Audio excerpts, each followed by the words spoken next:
Radhe Radhe everyone. मैं आपको कार्तिक पूर्णिमा के अगले दिन सुनी जाने वाली कहानी चिड़ा चिड़े की सुनाऊंगी। शास्त्रों के अनुसार ये कहानी सुनने से मकान बनाने की इच्छा जल्द पूर्ण होती है। अगर आप मकान बनाने का विचार करते हैं तो ये कहानी आप ज़रूर सुनिएगा, ताकि आपकी मकान बनाने की इच्छा जल्द पूर्ण हो जाए। जो लोग कार्तिक स्नान करते हैं वो ये कहानी ज़रूर सुनते हैं, लेकिन अगर आपने कार्तिक स्नान नहीं किया है तब भी आप ये कहानी ज़रूर सुनिए, ताकि आपके मकान बनाने की इच्छा पूरी हो जाए। कार्तिक पूर्णिमा के अगले दिन आप ये कहानी चाहे घर पे चाहे मंदिर में कहीं भी सुनिएगा, तो वहाँ पर जगह को साफ़ कर लीजिएगा। उसके बाद चावल के आटे से या चावल से आप घर बनाइएगा। अगर आप मंदिर नहीं जाते हैं तो इस तरह से आप घर पर ही मकान बना लीजिएगा, तब कहानी सुनिएगा। जितना बड़ा आप अपने लिए मकान बनाना चाहते हैं आप उतना बड़ा मकान बना लीजिएगा। और उसके बाद में बीच में हमें चिड़ा चिड़ी को बैठाना है। तो चिड़ा चिड़ी को हम बैठाने के लिए आटे की चिड़ा चिड़ी बनाएंगे। कोई ज़रूरी नहीं कि चिड़ी के आकार का या शेप बिल्कुल उसी तरह देनी है। आप थोड़ा सा ऐसे हल्का सा बना सकते हैं चिड़ी की शेप देकर। जैसे हमने चिड़ी बनाई है इसी तरह हम चिड़े का शेप भी बनाकर बना लेंगे, और फिर इनको दोनों को घर के बीचों बीच में रख के इनकी पूजा करेंगे, फिर इनके कथा सुनेंगे।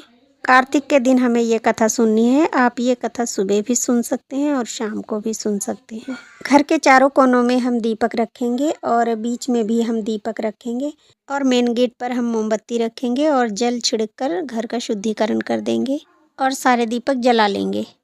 ये दीपक आप घी के भी जला सकते हैं, सरसों के तेल के भी जला सकते हैं। फिर उसके बाद में हम पूजा शुरू करेंगे, रोली समर्पित कर देंगे। उसके बाद में हम चिड़ा चिड़ी को तिलक करेंगे, सभी दीपकों में भी तिलक करेंगे।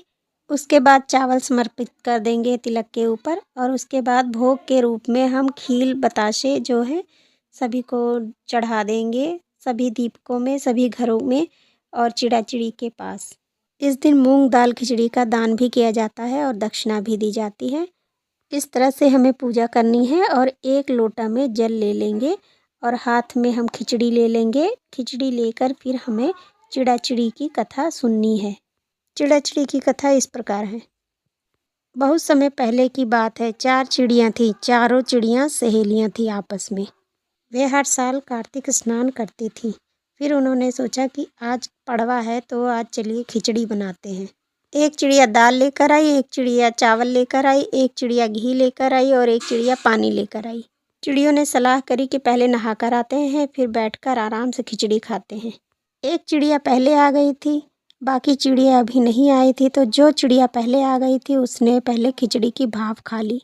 दूसरी चिड़िया आई, उसने पानी पी लिया, और तीसरी चिड़िया आई, उसने खिचड़ी खा ली, और उसके बाद में चौथी चिड़िया आई तो उसने खुरचन खा लिया। चारों चिड़िया मर गई, लेकिन जिस चिड़िया ने भाप खाई थी वो राजा के घर में जन्म हुआ। जिस चिड़िया ने पानी पिया था वो कुम्हार की बेटी बनी, और जिस चिड़िया ने खिचड़ी खाई थी वो ब्राह्मण की बेटी बनी, और जिस चिड़िया ने खुरचन खाई थी वो हथनी बनी। ब्राह्मण राजा के घर रहता था और वो हथनी है वो भी राजा के घर ही रहती थी। तो इसी तरह चारों चिड़ियाँ फिर इकट्ठी हो गईं। राजकुमारी को पिछले जन्म की सारी बातें याद थीं। तो जब राजकुमारी की शादी हुई तो उसकी विदाई के समय उसने अपने पिताजी से कहा कि पिताजी मैं इन सबको अपने साथ लेकर जाऊंगी। तो राजा ने बोला कि ठीक है तुम अपने साथ ले जाना। तो जब राजकुमारी की विदाई होने लगी तो वो बोली कि मैं नहीं जाऊंगी। तो उनके पिता बोले कि क्यों नहीं जाओगी। तो वो बोली कि ये जो हथनी है इसको भी मैं अपने साथ लेकर जाऊंगी। राजा ने अपने नौकर को बुलाया और बोले कि हथनी को लेकर आओ, और इसको साथ में लेकर जाने के लिए बोला। तो हथनी उठी नहीं, उस हथनी को कोई उठा नहीं पाया। तब राजकुमारी बोली कि मैं इस हथनी को उठाऊंगी। राजकुमारी हथनी के पास गई और उसके कान में पिछले जन्म की सारी बातें बताई, और हथनी उठकर खड़ी हो गई और साथ चलने लगी।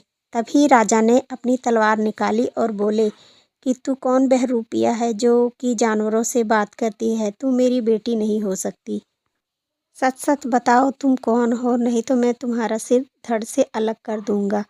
राजकुमारी बोली नहीं पिताजी, मैं आपकी ही बेटी हूँ। पिछले जन्म में हमने कार्तिक मास को कार्तिक स्नान किया था और हम चारों ने मिलकर खिचड़ी बनाई थी। राजकुमारी ने अपनी ये सारी बात अपने पिताजी को बताई तो इनके पिताजी बोले कि कार्तिक स्नान और पड़वा की कहानी का इतना महत्व है तो हम भी कार्तिक स्नान करेंगे और कार्तिक मास स्नान के बाद खिचड़ी खाएंगे और खिचड़ी दान करेंगे। राजा ने अपने राज्य में सभी और ढिंढोरा पिटवा दिया कि कार्तिक स्नान जरूर करें और इस दिन खिचड़ी दान करें, खिचड़ी खाएं। खिचड़ी के अगले दिन पड़वा को चिड़ा चिड़ी की कहानी जरूर सुने। इस दिन ठाकुर जी को खिचड़ी का भोग लगाएं और स्वयं भी खिचड़ी खाएं और खिचड़ी का दान करें। इस कहानी को कहते सुनते सब हुंकारा भरते हुए कहानी सुने। सबके घर को अन्न धन से भर देना। ये तो थी चिड़ा चिड़ी की कहानी। कोई भी कहानी अकेले नहीं सुनते हैं तो हम आपको गणेश जी की कहानी सुनाते हैं। एक बार एक बुढ़िया थी। बुढ़िया अंधी थी। उसे कुछ भी दिखाई नहीं देता था, लेकिन वो बुढ़िया रोजाना गणेश जी की पूजा किया करती थी। एक बार गणेश जी आए और उन्होंने बुढ़िया से बोला कि हे बुढ़िया, तू कुछ वरदान मांगना चाहती है तो मांग। तो बुढ़िया बोली कि भगवान, मुझे वरदान मांगना नहीं आता। अपने नाती पोता, अपने लिए, अपने घर परिवार के लिए कुछ भी मांग लो। तुम अपने बेटे परिवार से किसी से भी कुछ भी पूछ के कुछ भी मांग लो। मैं कल फिर आऊँगा, फिर तुम मुझे बता देना। घूमते हुए वह बुढ़िया अपने बेटे के पास गई। उसने सारी बात अपने बेटे से बताई तो बेटे ने कहा, माँ बहुत ढेर सारा धन मांग ले, सातों पीढ़ियाँ बैठकर खाएंगी। तो माँ बोली ठीक है बेटा। तो बुढ़िया फिर बहू के पास गई। बहू से बोली कि मैं वरदान में क्या मांगूं। तो उसकी बहू बोली, क्या करोगी धन का, असली धन तो पोता पोती होते हैं। माँ वरदान में पोता पोती मांग ले। उसकी तो बुढ़िया बोली ठीक है। बुढ़िया फिर अपनी सहेली के पास गई। बोली कि वरदान में क्या मांगूं। तो उसकी सहेली ने बोला कि क्या करोगी धन का और क्या करोगी पोते पोतियों का, अपने लिए आँख मांग लो, ताकि तुम खुद तो सब कुछ अपनी आँखों से देख सकोगी। दूसरे दिन गणेश जी आए तो बोले कि बुढ़िया मांगो जो मांगना चाहती हो। तो बुढ़िया बोली कि मैं गणेश जी कुछ भगवान आपसे कुछ नहीं मांग सकती, क्योंकि मुझे मांगना नहीं आता है। तो गणेश जी बोले कि कुछ भी मांगो भगवान, मैं कुछ नहीं मांगूंगी, केवल मुझे सोने के घर में सोने के पालने में पोता खेलता हुआ अपनी आँखों से देखना चाहती हूँ। तो गणेश जी बोले कि बुढ़िया ने कुछ भी नहीं मांगा, लेकिन बहुत चालाक है। वो ना मांगते हुए भी उसने सब कुछ मांग लिया। गणेश जी ने वरदान दिया और अंतर ध्यान हो गए। हे भगवान, जिस तरह से आपने बुढ़िया की सुनी उसी तरह सबकी सुनना। और फिर ये कहानी चिड़ा चिड़ी की यहीं पर समाप्त हुई। जो खिचड़ी हमने हाथ में ली है उसको थोड़ा सा जल में डाल देंगे और चिड़ा चिड़ी के पास रख देंगे।